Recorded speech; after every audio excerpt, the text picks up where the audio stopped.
कभी कभी लाइफ में एक ऐसा मोमेंट आता है जब सब कुछ एकदम शांत हो जाता है। आप डिस्ट्रैक्टेड नहीं होते। एक ऐसा मोमेंट जब आपको एहसास होता है कि कुछ गलत तो नहीं है, लेकिन कुछ सही भी नहीं है। ज्यादातर लोग लाइफ में फेल नहीं होते, वो बस टॉल हो जाते हैं, एक ही जगह पर अटक जाते हैं। वो आगे तो बढ़ रहे हैं, लेकिन मंजिल की तरफ नहीं। वो सुबह उठते हैं, जो एक्सपेक्टेड है वो करते हैं, और रात को खुद से थोड़ा डिस्कनेक्टेड महसूस करते हुए सो जाते हैं। टूटे हुए नहीं, बस अधूरे। और वो खामोश सी बेचैनी हर जगह उनके पीछे चलती है। आपने शायद बदलने की बहुत कोशिश की होगी। आपने शायद खुद से प्रॉमिस किया होगा कि इस बार सब अलग होगा, और कुछ समय के लिए था भी। आपने नए गोल सेट किए, नई हैबिट्स बनाई, आपको मोटिवेटेड, फोकस्ड और होपफुल महसूस हुआ। लेकिन धीरे धीरे, बिना किसी बड़े हादसे या ड्रामेटिक मोमेंट के, आप वापस उन्हीं familiar पैटर्न्स में बह गए। वही रिएक्शंस, वही थिंकिंग, अपना वही पुराना वर्जन जिसे आपको लगा था कि आप पीछे छोड़ चुके हैं। यहीं से वो डाउट आपके अंदर घर करने लगता है। बहुत शोर मचाकर नहीं, बल्कि बहुत गहराई से। शायद मैं ऐसा ही हूं। शायद रियल चेंज मेरे लिए बना ही नहीं है। यही बिलीफ असली ट्रैप है। रियल ट्रांसफॉर्मेशन इसलिए फेल नहीं होता क्योंकि आप वीक हैं। वो इसलिए फेल होता है क्योंकि आप अपनी लाइफ को बदलने की कोशिश कर रहे हैं, बिना उस इनर स्ट्रक्चर को बदले जो उसे चला रहा है। आप अपनी जॉब बदल सकते हैं, अपना रूटीन बदल सकते हैं, यहां तक कि अपना एनवायरनमेंट भी बदल सकते हैं। लेकिन अगर आपकी आइडेंटिटी वही रहती है, तो आपका बिहेवियर हमेशा उसी चीज की तरफ लौटेगा जो सेफ और familiar महसूस होती है। ज्यादातर लोगों को कभी ये सिखाया ही नहीं गया कि अंदर से चेंज कैसे होते हैं। उन्हें सिर्फ कोप करना, पुश करना और परफॉर्म करना सिखाया गया। लेकिन परफॉर्मेंस ट्रांसफॉर्मेशन नहीं है, एफर्ट आइडेंटिटी नहीं है, और मोटिवेशन तब तक नहीं टिकता जब तक आपके इनर स्टैंडर्ड्स नहीं बदलते। वो इनविजिबल स्टोरी जो आप खुद को अपने बारे में सुनाते हैं, वो हमेशा आपके सेट किए हुए गोल्स पर भारी पड़ेगी। ये ऑडियो बुक किसी हाइप के बारे में नहीं है, रातों रात कोई नया इंसान बनने के बारे में नहीं है। ये उस फाउंडेशन को दोबारा बनाने के बारे में है जो बाकी सब चीजों के नीचे दबी है। अगर आप बार बार जीरो से स्टार्ट करके थक चुके हैं, उन्हीं मेंटल लूप्स में फंसकर थक चुके हैं, ये दिखावा करके थक चुके हैं कि आप फाइन हैं, जबकि आप जानते हैं कि आप ग्रो नहीं कर रहे, तो ये आपके लिए है। इसलिए नहीं क्योंकि आप ब्रोकन हैं, बल्कि इसलिए क्योंकि आपके अंदर कुछ अलाइनमेंट मांग रहा है। रियल चेंज तब शुरू होता है जब सवाल मुझे क्या करना चाहिए से हटकर मैं क्या बन रहा हूं पर आ जाता है। जब आपकी आइडेंटिटी बदलती है, तो डिसिप्लिन एक पनिशमेंट लगना बंद हो जाता है, कंसिस्टेंसी फोर्स्ड लगना बंद हो जाती है, कॉन्फिडेंस फेक लगना बंद हो जाता है। आपको अब खुद से लड़ने की जरूरत नहीं है, क्योंकि आपके एक्शंस आखिरकार आपके इनर स्टैंडर्ड्स से मैच करने लगते हैं। आने वाले समय में आपसे ये नहीं कहा जाएगा कि और ज्यादा हसल करो या खुद को फिक्स करो। आपको स्लो डाउन होने, अंदर झांकने और कोर से खुद को रीबिल्ड करने के लिए गाइड किया जाएगा। आप सीखेंगे कि उन ओल्ड मेंटल स्क्रिप्ट्स को कैसे रिलीज करें जो चुपचाप आपको सैबोटाज करती हैं, अपने इमोशंस पर काम कंट्रोल कैसे हासिल करें, और एक ऐसा इंसान कैसे बने जिसे मोटिवेशन की जरूरत नहीं होती, क्योंकि उनकी आइडेंटिटी ही उनके लिए काम करती है। ये परफेक्शन के बारे में नहीं है, ये ऑनेस्टी और इवॉल्व होने की करेज के बारे में है। तो आखिर वो कौन सी इनविजिबल डोरी है, वो कौन सी हिडन स्क्रिप्ट्स हैं जो आपके माइंड में 24/7 बैकग्राउंड में प्ले हो रही हैं और आपको उसी पुराने इंसान में कैद करके रखे हुए हैं? चलिए, उस नकाब को उतारते हैं। कोई भी डिसीजन लेने से बहुत पहले ही एक फैसला आपके लिए लिया जा चुका होता है। कॉन्शियसली नहीं, जानबूझकर नहीं, बल्कि इंटरनली, बहुत खामोशी से। आपके दिन भर के ज्यादातर एक्शंस आपकी चॉइस नहीं है, बल्कि उन हिडन स्क्रिप्ट्स का नतीजा है जो सालों से आपके माइंड के बैकग्राउंड में चल रही हैं। ये स्क्रिप्ट्स वो बिलीव्स हैं जिन पर आप कभी सवाल नहीं उठाते। यही तय करती हैं कि प्रेशर पड़ने पर आप लड़ेंगे या हार मान लेंगे। ये डिसाइड करती हैं कि क्या पॉसिबल लगता है और क्या अनरियलिस्टिक। एक हिडन स्क्रिप्ट कुछ ऐसी सुनाई देती है: मैं डिसिप्लिन्ड इंसान नहीं हूं, या मुझसे ये सब फॉलो नहीं होगा, या अगर मैंने थोड़ा स्लो काम किया तो सब कुछ बिखर जाएगा। आप अक्सर इन विचारों को साफ साफ नहीं सुनते, आप इन्हें महसूस करते हैं। ये हेजिटेशन, रेजिस्टेंस, ओवरथिंकिंग या अचानक आने वाली थकावट के रूप में सामने आते हैं। ये स्क्रिप्ट्स रातों रात नहीं बनी, ये बचपन से हमारे अंदर डाली गई हैं। खासकर हमारे इंडियन माहौल में, जहां बचपन से हमें ग्रोथ से ज्यादा सेफ्टी और सिक्योरिटी की वैल्यू सिखाई जाती है। शुरू में ये बातें सिर्फ एडवाइस लगती थीं, लेकिन बार बार रिपीट होने पर आपके माइंड ने डॉट्स कनेक्ट कर लिए। समय के साथ ये बातें आपकी आइडेंटिटी बन गई। और इसका नतीजा क्या हुआ? आपका ब्रेन कंफर्ट का बहुत बड़ा एडिक्ट हो गया। कंफर्ट का मतलब सिर्फ आराम करना नहीं है। कंफर्ट का मतलब है फेमिलियरिटी। वो हर चीज जो जानी पहचानी है। जैसे मुंबई की लोकल ट्रेन में एक बार बैठने की जगह मिल जाए तो इंसान उसे छोड़ना नहीं चाहता, भले ही मंजिल के लिए खड़ा होना जरूरी हो। हमारा माइंड भी उसी सीट से चिपक गया है। बदलाव इस स्क्रिप्ट के लिए खतरा है।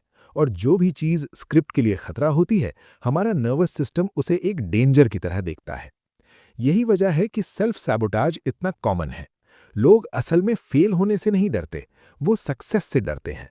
क्योंकि सक्सेस उन्हें एक ऐसा अनजान इंसान बनने पर मजबूर करेगी जिसके पास पुराने एक्सक्यूजेस नहीं होंगे, जिसके पास अपनी हार का दोष देने के लिए पुरानी आइडेंटिटी नहीं होगी। और वो अनजान होना एक ही जगह फंसे रहने से ज्यादा डरावना लगता है। जब आप एक ही बात खुद से बार बार कहते हैं तो माइंड उसी के सबूत ढूंढने लगता है। दुनिया कहती है कि पॉजिटिव थिंकिंग से सब ठीक हो जाएगा। आप दिन भर पॉजिटिव एफर्मेशंस बोल सकते हैं, लेकिन अगर आपकी इंटरनल स्क्रिप्ट उससे डिसएग्री करती है तो आपका नर्वस सिस्टम उसे पूरी तरह रिजेक्ट कर देगा।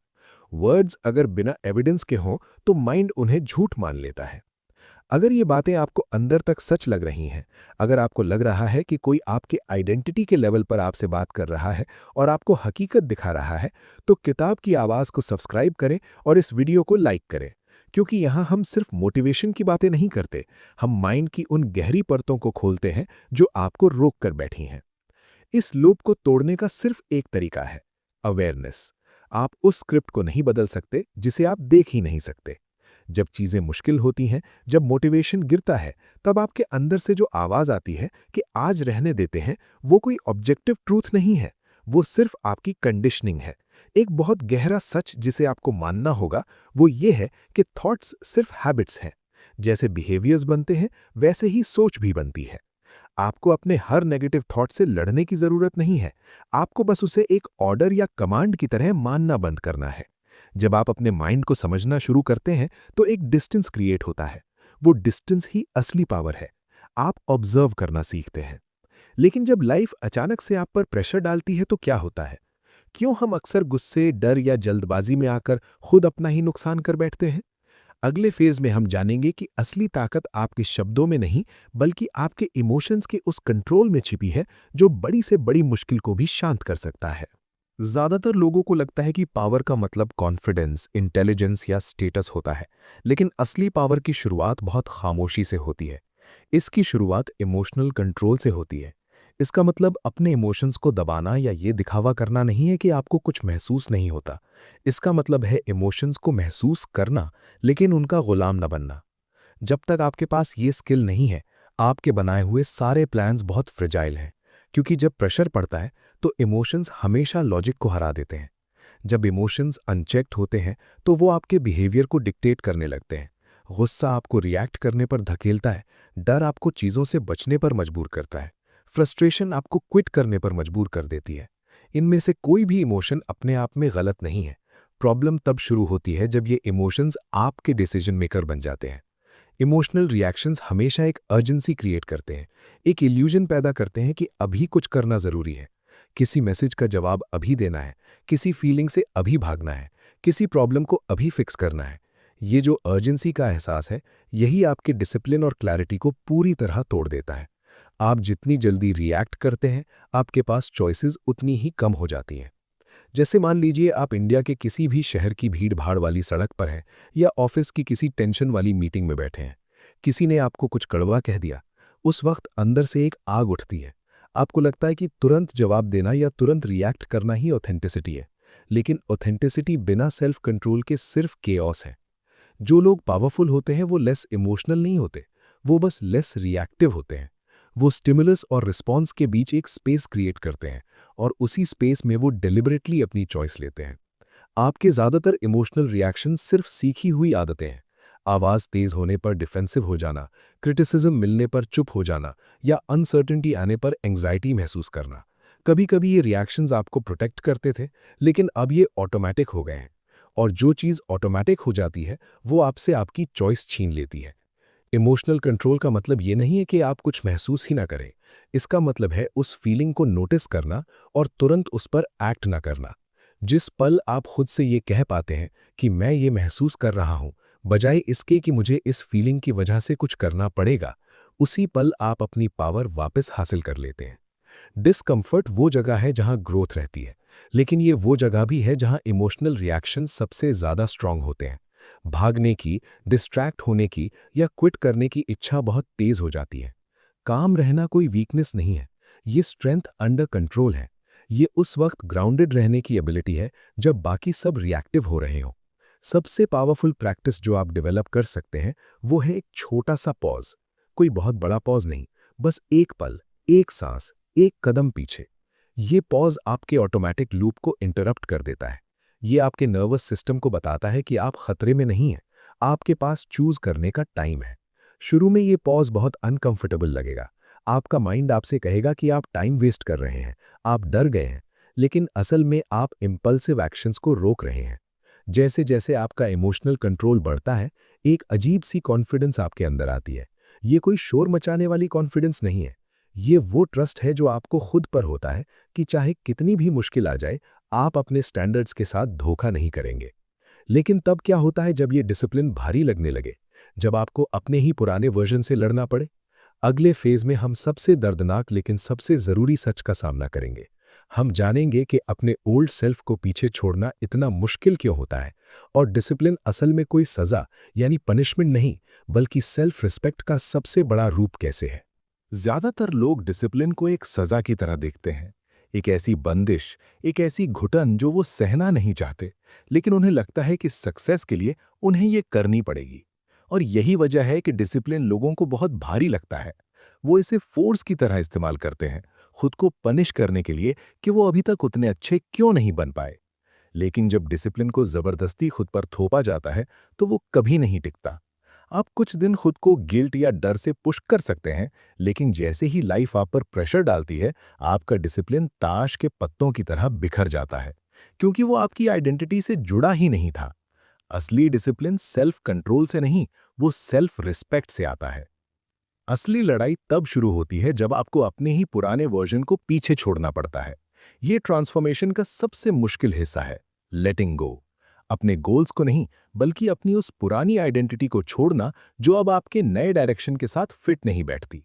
आपका वो ओल्ड सेल्फ, वो इंसान जो कंफर्ट का आदी है, जिसे बहाने बनाने की आदत है, जो हर बात पर कहता था मैं कल से करूंगा या मेरे हालात थोड़े अलग हैं।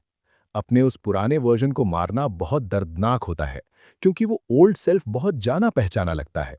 वो सेफ फील करवाता है। उसने आपके पास्ट को एक मतलब दिया था, आपकी कमियों को छुपाने के लिए बहाने दिए थे। जब आप उस पुरानी आइडेंटिटी को छोड़ते हैं, तो एक अजीब सा खालीपन महसूस होता है। आप खुद से एक जंग लड़ रहे होते हैं। लोग अक्सर इसी खालीपन और बेचैनी से डर जाते हैं। वो इसे एक साइन मान लेते हैं कि कुछ गलत हो रहा है और चुपचाप वापस अपने उसी पुराने कंफर्ट जोन में लौट जाते हैं। वो भूल जाते हैं कि ग्रोथ हमेशा एक साइकोलॉजिकल शेडिंग मांगती है। पुरानी चमड़ी को उतारना पड़ता है ताकि नया रूप सामने आ सके। जिस दिन डिसिप्लिन आपकी आइडेंटिटी बन जाता है, उस दिन वो एफर्ट लगना बंद हो जाता है। आप मोटिवेट होने का इंतजार नहीं करते। आप खुद से ये बहस नहीं करते कि आज काम करने का मन है या नहीं। आपकी माइंड की प्रोग्रामिंग बदल जाती है। आप बस खुद से ये पूछते हैं, क्या ये एक्शन उस इंसान के स्टैंडर्ड से मैच करता है जो मैं बन रहा हूँ? और जब आपके एक्शंस आपकी नई आइडेंटिटी से मैच करने लगते हैं, तो अंदर का शोर शांत हो जाता है। अगर आपको अपने अंदर के उस पुराने इंसान की छटपटाहट महसूस हो रही है, जो आपको वापस उसी पुरानी लाइफ में खींचना चाहता है, तो इस बदलाव को अकेले मत सहिए। किताब की आवाज़ को सब्सक्राइब करें और इस वीडियो को लाइक करें, क्योंकि ये चैनल सिर्फ सुनने के लिए नहीं है, ये आपको अंदर से बदलने के लिए है। आपकी ये नई आइडेंटिटी डिजर्व करती है कि आप इस सफ़र में आगे बढ़ें। डिसिप्लिन रातों रात नहीं बनता, ये छोटे छोटे प्रोमिसेस को पूरा करने से बनता है। हर बार जब आप वो करते हैं जो आपने खुद से कहा था, खासकर तब जब आपका बिल्कुल मन ना हो, तो आप अपने माइंड को एक सिग्नल भेजते हैं कि आप रिलायबल हैं, आप खुद पर ट्रस्ट कर सकते हैं। लेकिन ये सब कंसिस्टेंसी के बिना अधूरा है। क्या हो जब आपके पास मोटिवेशन बिल्कुल ज़ीरो हो, जब कोई आपके लिए ताली ना बजा रहा हो? आखिरी फेज में हम उस कंसिस्टेंसी के राज को खोलेंगे जो मोटिवेशन की मोहताज नहीं है और आपकी लाइफ को पूरी तरह से इनसाइड आउट बदल कर रख देगी।